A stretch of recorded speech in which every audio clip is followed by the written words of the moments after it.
Well, my talk was described two new signaling pathways which modulate the capability of tumors to become invasive and metastatic, which is the foundation of really pathologic cancer as a disease. So I described these two new pathways which involve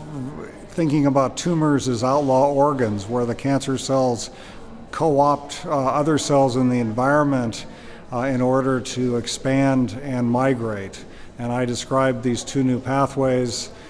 that I think are certainly in one case serving as a barrier to prevent inappropriate growth and metastasis, and in another, a neuronal signaling pathway that is corrupted and co-opted to help drive invasion and metastasis.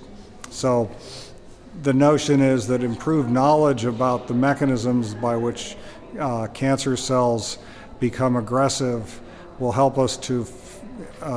devise more effective ways to interfere with the progression to symptomatic disease.